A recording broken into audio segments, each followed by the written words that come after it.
আসসালামু আলাইকুম রহমতুল্লাহি ওয়া বারাকাতুহু। আলহামদুলিল্লাহ ওয়া আসসালাতু ওয়াসসালামু আলা নবিয়িনা ওয়া সাহবিহি মিনাশ শাইতানির রাজিম। বিসমিল্লাহির রহমানির রহিম। কালা হাযা সিরাতুন আলাইয়া মুস্তাকিম। ইন্না ইবাদি লাইসা লাকা আলাইহিম সুলতানুন ইল্লা মানিত্তাবাআকা মিনাল গাবিন।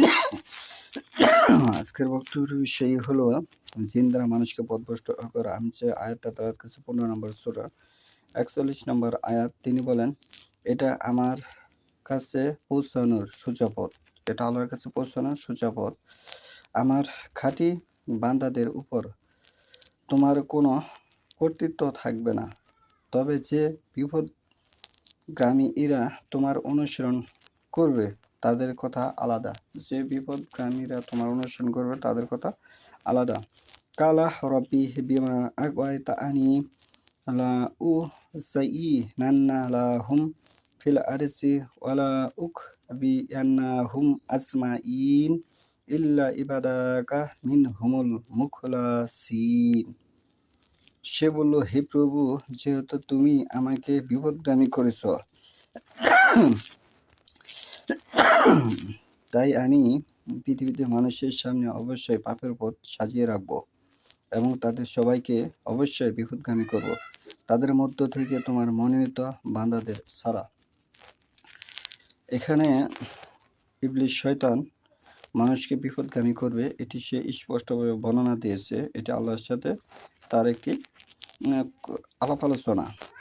তাহলে এখানে আল্লাহ বলে দিয়েছেন যে তার পথ হচ্ছে সোজা পথ, যে পথে কোনো আঁকাবাঁকা নেই। অনেক মানুষ জান্নাতে যাওয়ার জন্য বিভিন্ন রাস্তা মাধ্যম তৈরি করেছে। অনেক মানুষ সমাজে আছে গান গেয়ে মানুষকে দিনের দাওয়াত দেয়, যেটি আল্লাহ রাসূল সাল্লাল্লাহু আলাইহি ওয়াসাল্লামের জীবদ্দশায় আল্লাহ রাসূল কোনো সময় গান গেয়ে মানুষকে দাওয়াত দেয়নি, তাহলে সেটি ভ্রান্ত পথ।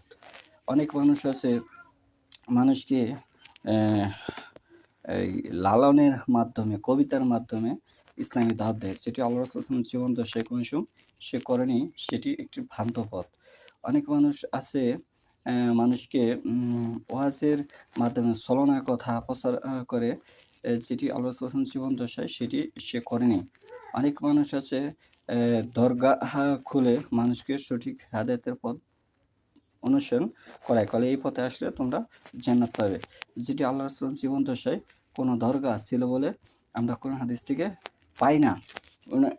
এবং তার জীবদ্দশায় তিনি মসজিদ হয়ে করেছেন, মসজিদে নববী আছে, মসজিদ হয়ে করেছেন, এটি কোরআন হাদিস দ্বারা স্পষ্ট বোঝা যায়। কিন্তু কোনো দরগা, কোনো মন্দির, এগুলো তিনি বানিয়েছেন, এটি কোরআন হাদিস দ্বারা স্পষ্ট নয়। অসংখ্য মানুষ আছে যারা বলে কোরআন হাদিস বুঝতে হলে নাকি বড় দরগায় যেতে হবে, তা না হলে কোরআন হাদিস আপনারা বুঝবেন না, জান্নাতে যেতে পারবেন না।